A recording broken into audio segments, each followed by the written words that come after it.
Hi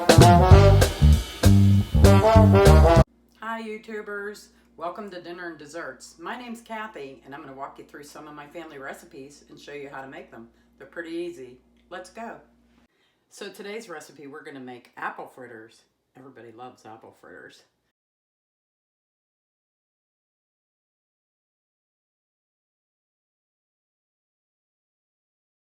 So for our recipe, we need 3 level cups of flour, 2 cups of milk, 6 Macintosh apples that we're going to peel and slice, and 6 eggs. We're going to need a large bowl to mix it all in. So I have a bowl here to crack my eggs open in. We're going to need a peeler.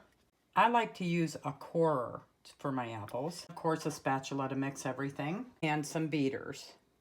So what we're going to do first is we're going to mix our flour and our milk and our eggs. And we're going to mix that with our beaters because we have to do the apples last because apples have a tendency to turn brown if you let them sit too long.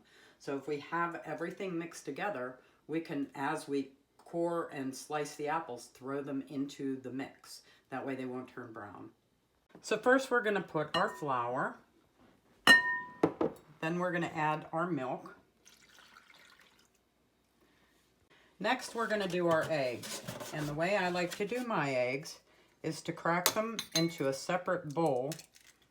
That way, if any shells go in, you can get them out before it goes into your mix so it doesn't ruin the whole mix. Because if you have to look for a shell in there, you're never going to find it. So I have all the eggs in my mix, and now I'm going to mix everything together so it's nice and fluffy.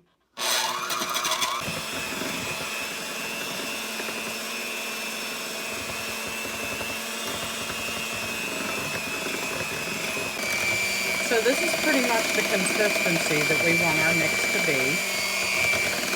Not too many lumps, maybe a little bit, that's okay. We just don't want big, thick lumps. So now we're going to peel our apples.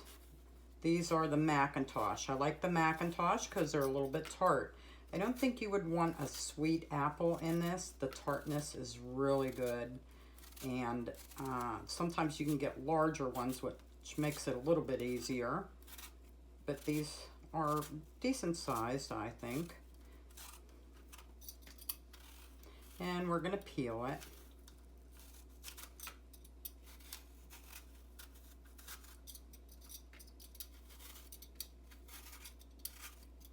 And now we're going to core it.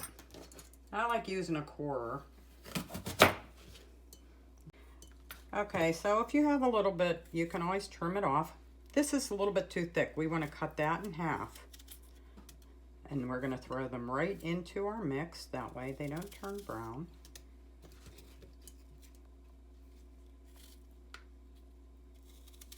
And we're going to do this with each of the apples.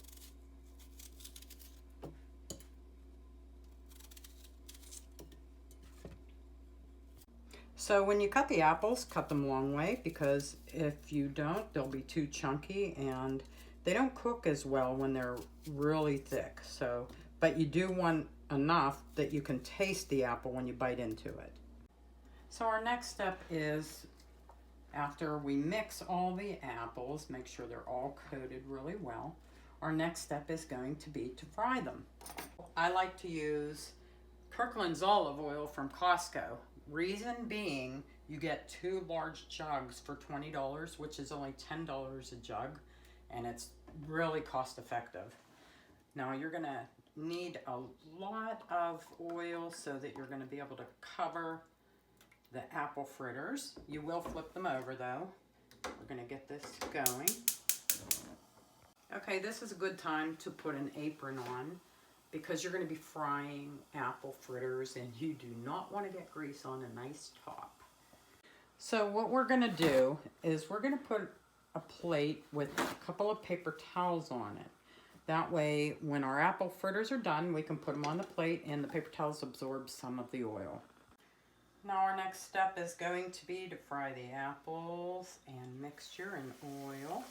And I like using a ladle.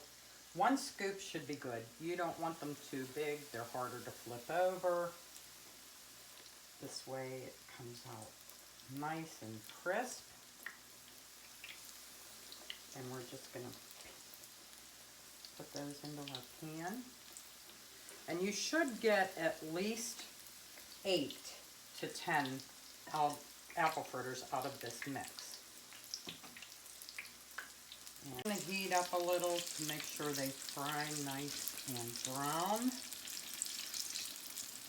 And we can keep moving them around just to make sure they're not sticking to the bottom. Although with my pans, thankfully, I have never had that problem.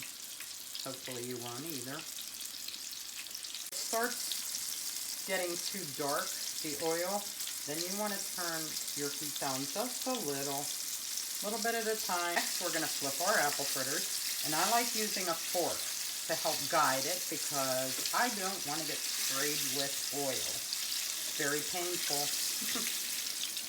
We're going to flip each of these over so that they're nice and brown. This is the color you want them to be. That way they're cooked through. Alright, now we're going to check underneath. Nice and brown. That's the way you want it to look. And we're going to shake it a little just to get some of the grease off, or oil.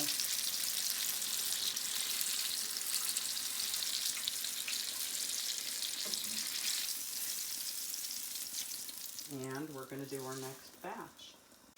And if you do have more apples and you have mix left over, you could always add more apples and make more fritters.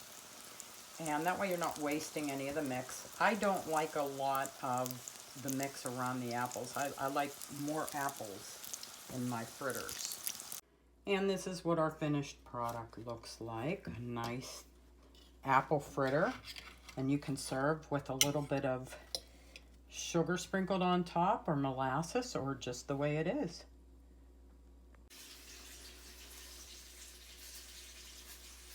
That was my apple fritter recipe. Thanks for watching. Hit the like button and subscribe if you'd like to see more recipes from dinner and dessert.